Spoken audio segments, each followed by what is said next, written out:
Hello and welcome into the Lockdown Wolves postcast. We're live following the Timberwolves' epic fourth quarter collapse against the Milwaukee Bucks. Andrew Dukowitz and I are going to attempt to break the whole thing down here next.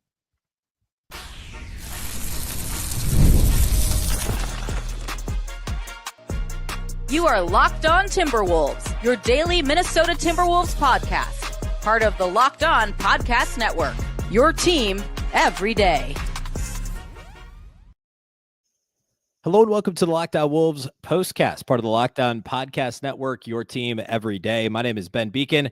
I'm the host of the daily Lockdown Wolves podcast, pinch hitting for Luke Inman today.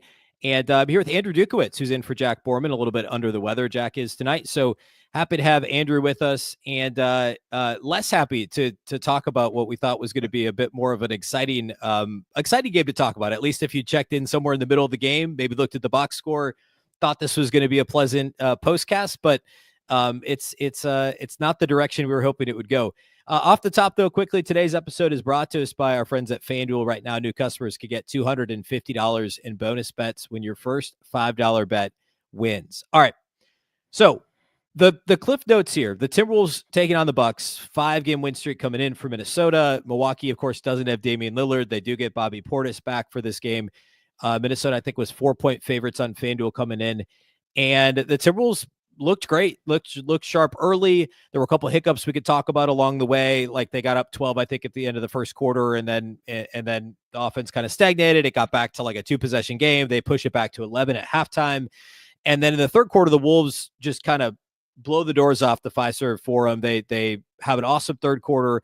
They go up 20, go into the fourth quarter, 24 early in the fourth quarter, and then it all comes crashing down. And there's a ton to talk about. I mean, this was, I think, I don't think I'm the first one to say this, but this was kind of a microcosm of the season in a lot of ways. Hopefully not the end of the season. Hopefully we have a lot, of positive things in store here when we get to the playoffs. But a very weird game. Everything that could have gone wrong in the fourth quarter did go wrong. I'll let you take it from here, Andrew. Wherever you want to start related to the specifically the fourth quarter collapse. What happened? I mean, to me, it's like you said, a microcosm of the whole season. The Wolves have failed to wake up when the competition isn't as great. And with a 20-point lead, they're kind of front runners at that point. And I think that's what happened. I think they got up 20. They thought the game was over. They somewhat expected the Bucks to roll over, just like they probably expected Brooklyn to roll over and Philadelphia to roll over and Portland to roll over and Washington. And we can keep going on. But I think that's my easy explanation. The other side of it that was really disheartening was just, it seemed like a lot of guys in the fourth quarter started hunting for their own stats, whether that was Naz Reid putting up shots where he normally would dribble, drive, and pass or swing the ball. Ant started chucking quite a few threes and just rush shots. Julius wasn't making his crisp of decisions. And to me, that's the frustrating part more than anything, is just this team is at its best when they're playing within each other. Dante had an awesome game, barely touched the ball until he got subbed out in the fourth quarter, but like fourth quarter, they never went back to him. Jaden had an awesome game. He had next to no opportunities in the fourth quarter to score. Mike was, if you're going plus minus, he was the worst minus on the team, but Mike was playing pretty well for, a 37-year-old guy trying to patch a sinking ship. And the ball just never swung back to him. When it got into Ant, Julius, or Naz's hands, that's kind of where the ball ended. I guess, I know there's a lot of guys that are right now on Twitter and stuff saying this is a coaching issue more than anything else. To me, it's just more of a maturity issue. When you have a 23-year-old superstar as your heart and soul leader of this team, sometimes you're going to have games like this where your 23-year-old superstar is just looking to score 40. And I hate to say that's my in-depth analysis, but to me, that's what it looked like. It just looked like he wanted to win the game on his own and was kind of hunting stats in the fourth. I don't know. What did you think, Ben?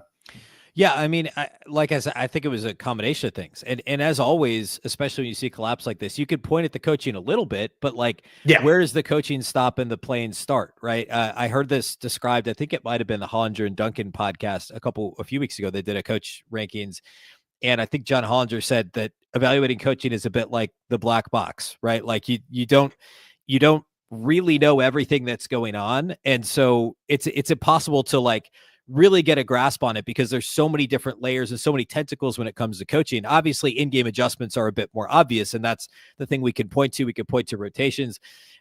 So yeah, the fact the Wolves have blown so many leads this season specifically, and also failed to perform in crunch time, which this game had both of those elements to it, in a bad way for Minnesota. Clearly, that's some reflection on coaching. However, like what are you supposed to do? You're up by 20 plus. Like what to do to keep the Bucks from coming back in that scenario? Like at some point, someone's got to step up and make a play defensively. Somebody's got to move the ball on offense. To your point, I thought the biggest problem was offensive stagnation, which we've seen happen throughout the season. And yeah, they're a top 10 offense. Overall, the body of work is a top 10 offense. It's certainly a better offense than last year. Julius Randle has been much better over the last couple of months. Jaden McDaniels, the last week or so notwithstanding, has played much better over the last couple of months. So like the offense overall is trending in the right direction. I think this is one of those weird situations where you look at, again, the body of work, and it's pretty good. It's a top 10 defense. It's a top 10 offense. It's one of the top, 7 teams in the NBA in net rating. The Wolves are like in a lot of places, they're like, believe it or not, like 5th in title odds once you get past the big 3 that are, Cleveland, Boston, and OKC, who are favorites to win the title. Like the Wolves are a really good team, but the problem is that they've been underperforming their net rating. They've been underperforming their Pythagorean record, and that can point to coaching. It certainly points to late game execution, which is in part coaching. So it, as is usually the case, it's a combination of factors. I think in this game specifically, the biggest issues were lack of ball movement on defense, or excuse me, offense down the stretches. Well, really the entire fourth quarter. And then I would argue, like, it's easy to say, oh, the rotations were bad. I mean, when you consider Dante DiVincenzo had 24 points on 15 shots and was, hot late third, early fourth quarter, and they did put him back in toward the end of the game, but it was I think it was after the Bucks already had the lead. I'd have to go back and look at that. But yeah, I mean, I think finding a way to let those guys play a little bit more and maybe not lean so much on Julius Randle, who had 5 turnovers and 9 points on 8 shots, that would be the one coaching thing I would point to. I don't know what else he was supposed to do. Like at some point, someone on the team's got to stand up and be like, all right, we're going to figure this out on offense. And you called out the 3 guys who are primary culprits. I would say Nas less so than Ant and Julius Randle, but I would say those are the 3 that had those moments. There were a couple of questionable Jaden shots. There were some bad turnovers down the stretch by Randle and Ant. To me, it was just the lack of ball movement on offense and some of the things that could have been done a little bit differently from a rotation standpoint. But it just became an avalanche for the Bucks. Like as dominant as the Wolves were in the third quarter, the Bucks themselves really turned it on the fourth quarter, rode the momentum of the crowd, and the Wolves just could not. And also, I should point out, it was primarily a bench lineup. It was like Giannis and the Bucks bench that did this in the fourth quarter, which was a little bit startling. I mean, the other thing I would add on is to the rotation point. Like, I think Dante should have probably gotten put back in there earlier, but I agree with you, Julius. On a night like tonight, you have so many other options you can go with on this team, whether it's Nas, whether it's playing small with Nikhil, whether it's putting Clark in there, who has, struggled lately, but is still competent. The other thing is Ant. I mean, maybe there is a time when you're up by 20 and he launches a couple shots that you take him out for 6 minutes and just let the guys see where they can go. That would be my other thing is I don't think Finch is like afraid to bench Ant, but Finch, from being around him this year, is very much in my players need to be resilient. They need to learn how to play through things like this. They need to get those battle scars. And on a night like tonight, like it kind of seems like maybe if you took Ant out at that 10-minute mark and subbed him until the 3-minute mark, maybe this game would have ended differently.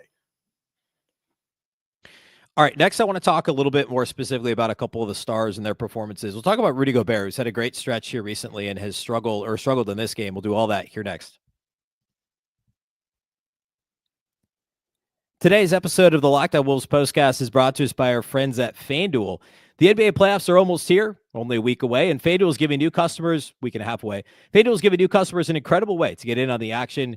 Right now, when you join FanDuel and place your first $5 bet, you'll get $250 in bonus bets if your bet wins. FanDuel makes betting extremely easy. You might just want to pick your favorite team. Hopefully you didn't pick the Wolves on this night, but hey, they've got some games coming up that they need to win. No doubt they'll play much better next time around. They're playing another good team Thursday in Memphis. Maybe you want to dive into player props. Ant right now is certainly shot hunting a little bit. You could go three-pointers, steals, assists, whatever it is. There's so many ways to bet your favorite player props. Plus, after the game tips off, you can even combine live prop bets into a same-game parlay for a chance to win big. Don't miss out. Head to FanDuel.com and claim your $250 in bonus bets today.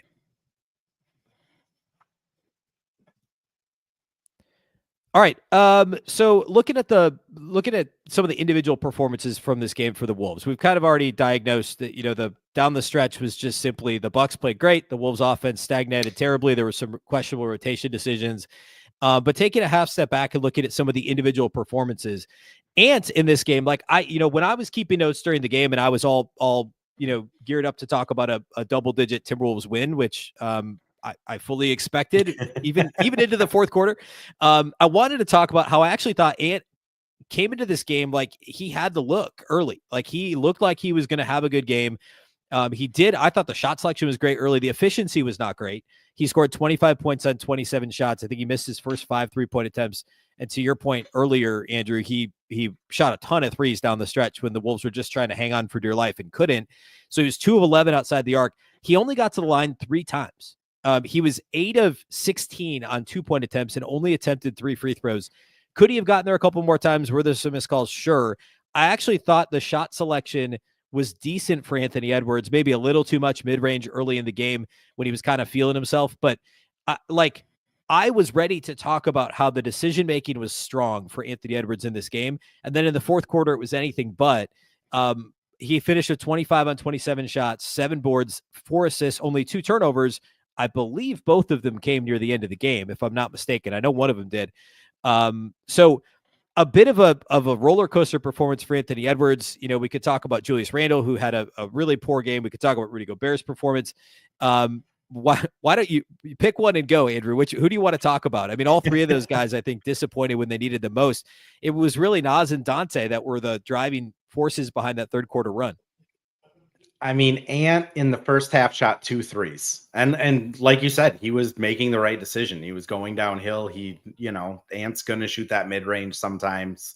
I mean, that's the Kevin Durant of his game that he'll probably have forever because that's who he's modeled after a little bit. But he was playing really good. He was making good decisions. He was, spacing the floor well. He was getting off the ball pretty quick when it made sense. There's been a lot of comments about, the zone kind of breaking the Wolves. And I'd honestly kind of agree with that in the fourth quarter, to me, at least, it seemed like when Ant faced up against that zone, he did just take the 3 that was semi-open, which when you're facing a zone, that usually is one of the shots that is open, is that kind of like above the break 3 ball, especially off of a pass. And the Bucks dared Ant into shooting it, and Ant shot 9 threes and only made 2 of them in the second half. Yeah. Randle, I think so Randle I'm gonna really jump in real quick on Ant. Oh, sure. I saw Camberry has a comment I just put on the screen there.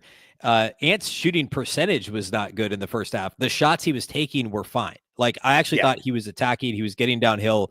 He had a couple rim out. I didn't have any problem with the way he was attacking offensively. He just missed some shots. That happens sometimes. It doesn't mean the process was bad. Late in the game, both were a problem. The process was bad and he wasn't making shots. But early on, the mindset was in the right place. And overall as a team, I thought it was as well. Now, I do we've talked about Naz and Dante in the third quarter. We could rewind to the second quarter, and those guys also played well in the second quarter. If you go back and look at when the offense was humming, it was when it was kind of a hybrid bench starting lineup unit. It wasn't the full starting lineup, and it wasn't always when Ant was on the floor either, which again speaks to the lack of ball movement at times in this game. But go ahead, you're going to talk about Randle. Oh, Randle just, this was one of those games where it's really tough to watch Julius Randle. I mean, there are just some games where he is not making decisions as fast as he can. And I mean, Randall's admitted it, that he needs to be a little bit quicker on making those decisions when he's in the post, when he's making passes out of it. And like you said earlier, 5 turnovers kind of torpedoes a team, especially when I think one of them was just with like a couple minutes left and was kind of a backbreaker. It's interesting because being around the team and being at practices, this team so consistently talks about how much their offense affects their defense. And from Jaden to Dante to Mike to Rudy, they've all mentioned it at some point of just when everyone is involved on offense, their defense shines. Players get back faster on defense. Players jump the gap. They're willing to help out on the low man like defense. They're just better. And it makes sense. And to me, again, ball movement breaks down. People start calling their own number a little bit too much in the fourth. And it kind of just lets people get back into bad habits where, we talk about Rudy having kind of a rough game. I don't think it's a coincidence that the last 5 or 6 games he's had when he's been excellent, he's been getting the ball on little like short rolls and getting putback dunks and being involved in the offense. And the game where he's not quite as effective is a game where he hardly touches the ball and really isn't trusted a whole lot. Now, some of that is Naz Reid was shooting lights out and Dante in the second and third was making an impact. But when the fourth quarter comes, maybe it's time to get Rudy in a short roll and just try and get him involved for 2 or 3 plays. I know he had the dunk at the beginning of the fourth, but other than that, they seemed to almost kind of avoid him. They kind of avoided Jaden as well, which is it easy to say that as a professional athlete, you should be on your A game 48 minutes every single night? Like, it's easy for us to say that, but for anyone that works a full-time job, when you're not feeling valued at that job, even if it's just for a couple days out of the week, it's easy to slip into those habits where you're not crashing as hard. You're not cutting off balls. You're not ball containing as well. And again, to me, that's kind of what happened tonight. Is just the wheels came off to such an extreme end. Yeah. And it was, as we've said, in a way, in a sense, a perfect storm of some of the biggest issues we've seen all year after 3 quarters of some of the overall best play we've seen, or I don't know, I don't want to say like best of the season, but up there with how well this team can play. There were still some of these same stagnant offensive issues we've talked about, like Julius Randle. You talked a little bit about his game, but 5 turnovers for Julius, a couple bad ones at the end of the game. At times overpassing, the other day, I can't remember if it was the last game or 2 games ago, he was almost like weirdly shooting more threes than he usually does. In this game, he was hesitant. And like you said, he wasn't processing. He wasn't making the decisions as fast as we've seen him do. And that was a problem for this team. We talked about Mike Conley's plus minus. And typically he is the one that's kind of a catalyst for ball movement, even if he's not scoring, which is most of the time. A lot of times the ball movement is so much better when he's on the floor for the Wolves. Nikhil had an off night. He only played 16 minutes in this game, was 0 of 3 shooting, had a bad foul in a 3-point attempt that led to a 4-point play. Like, just not a great game for, I would say, 3/4 of the Wolves players that saw the floor, right? I mean, like other than Dante and Naz, it's hard to pick out any individual player and say that they had a really strong performance. I don't really have a whole lot else to say about this game other than they've got to flush it. They've got 3 more. We'll talk about the Western Conference playoff picture. We'll talk about Wolves and Grizzlies on Thursday night. We'll do all that here next as we close out the show.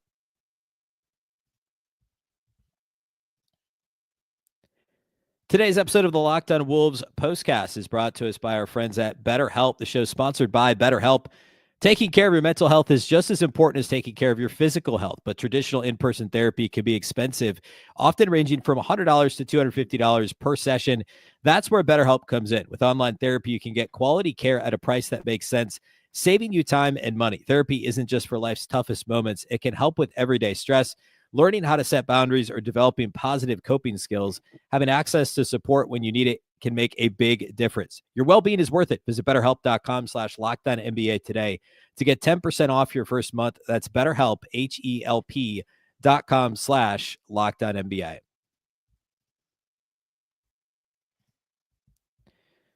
All right, so the Timberwolves came into this game in a four-way tie in the Western Conference, and now, as of right now, as we're recording this live following the Wolves loss, the Clippers are playing the Spurs. They're in the second quarter. It's a 5-point game, so we have no idea what's going to happen there. Golden State is crushing Phoenix, which I think will almost, maybe not quite, but almost eliminate Phoenix officially, if they haven't already mentally eliminated themselves from the play-in conversation. But Golden State is very likely to win. The Clippers, who knows? Memphis has already won, and the Timberwolves have already lost. So sitting here right now, as we're recording this live, the Wolves are actually by themselves in 8th in the Western Conference. If Golden State and the Clippers both win, which could happen, then the Wolves would be by themselves in 8th in the Western Conference. Now, they're of no danger to falling to 9th. They're 7 games up on the Kings with 3 to play. So obviously the lowest they can go is 8th. But of course, they want to get up to 6th in the West. They play Memphis Thursday, and they can't win that tiebreaker. If they beat Memphis, of course, then they would be tied with them in terms of record. So not exactly the showing the Wolves needed to have. They had probably the toughest game of any of these 4 teams in terms of the slate for Tuesday night, but not what you wanted to see. 3 games left, a really tough one at Memphis Thursday, a Memphis team that's back on track. It seems they've won 3 in a row, and then a back-to-back Friday night, back at home at Target Center, and then the season finale on Sunday. Speaking of Thursday, the Timberwolves take on this Memphis Grizzlies team that fired their coach, shocked everybody, promptly went on a long losing streak. They'd overall lost 7 of 8 games, and their only win coming against Utah during that stretch. And now they've beaten the Heat, Pistons, and Hornets all on the road. Not exactly a murderer's row of opponents. The Pistons win is impressive. And now they come back home, Memphis does, after this 3-game road trip to take on the Wolves on TNT Thursday night. First glance at the matchup, what are you looking for? We haven't seen Memphis in a while, but what are you looking for in this one, Andrew? I mean, obviously, first and foremost, you're looking for a win. Like, this is, I've written about it a little bit. They, out of these last 4 games, they really have to go 3-1, and they're playing Brooklyn Friday, second end of a back-to-back, and then they finish against Utah. That's a okay way to finish, but they have to beat Memphis now. Matchup wise, I'm interested to see how they match up against Ja. They have so many people they can throw at him, from Ant, Nikhil, Dante, Jaden. They can oversize them. There's a lot of Ja Morant, like really good point guards, I should say, in the playoffs, whether it's Jamal Murray, whether it's Doncic, Ja. I'm just interested to see how they attack it. And this is going to be a must win. So I don't think Chris Finch is going to be like hiding his game plan or anything like that. So it'll be interesting to see just how they handle a high usage point guard. Other than that, I'm just really looking, hopefully, for this team to start doing ball movement at the beginning of the game, just consistently making the extra pass, consistently cutting, consistently, if Ant's getting doubled, getting off of it before he gets back onto it, and just seeing that throughout an entire game. I mean, my last point on the Bucks thing is, if Ant makes a couple of those threes, we're probably not talking about this comeback, but we got to see that ball movement. This team plays at its worst when they're not moving the ball. And hopefully this is a wake-up call for them, and hopefully they can just rattle off 3 wins here, 2 easy ones in Memphis, and go into the playoffs, and everybody has good vibes again. Yeah, and the Memphis matchup for Minnesota and past years has been tough, but this year they've lost twice to Memphis, but each was a 2-point loss, and they've defended Ja Morant pretty well so far this season. Last time out, they held him to 5 of 16 shooting. He did have 7 assists and only 2 turnovers in that game, but it wasn't Ja that necessarily hurt them. It was Desmond Bane always seems to kill the Wolves. Jaren Jackson Jr., when he's not in foul trouble, he had 33 in one of the games against the Wolves this year. In the first game, Ja had 5 turnovers and was 5 of 19 shooting. So they have done a good job against Ja Morant. The Wolves do have a lot of different bodies they can throw at him. They can guard him with size. They can guard him with length. And, just the volume of perimeter defenders the Wolves have is a really positive thing in this particular matchup. And the Timberwolves are a much better rebounding team now than they were earlier in the season. And Memphis gives up offensive rebounds. I think that I know they're a really good offensive rebounding team themselves, but they're not great on the defensive glass. And so that's an opportunity for Minnesota. And they do foul a lot. Jaren Jackson Jr. is a big part of that. Minnesota stopped being aggressive late in this Bucks game, as we talked about. They stagnated. They went hero ball. They went just jack up threes, however you want to say it, whether it was Nas or Ant. That was a problem. And they can't do that against a team like Memphis, who is a solid defensive team. They're kind of borderline top 10, but they defend the 3-point line fairly well. And if the Wolves can just, be aggressive, move the ball, get to the basket, try to run a little bit in this matchup, I kind of think the Wolves will come out with a win on Thursday against Memphis. I think it's a very winnable game, and both teams are kind of playing for, I don't want to say their playoff lives. They're both in the playoffs, but trying to stay out of the play-in, right? They're non-play-in lives. They're playing for seeding, and it's a huge game Thursday night. We'll be back Thursday night. I'll be hosting the postcast again on Thursday. You can catch it live after every game on Locked On Sports Minnesota, and the audio feed, if you ever can't catch it live, can be listened to over at Locked On Wolves. Have a daily podcast there. I'll be back tomorrow on Wednesday with the post-game pod. Listen to that every day, Monday through Friday. And again, live postcast again Thursday night. Lots to get into here over the next week plus as we prepare for the playoffs. Big thank you for making the Locked On Wolves podcast your first listen every day. Thank you for tuning in to the postcast here tonight. And we'll catch you next time. We'll see you Thursday night after Wolves Grizzlies.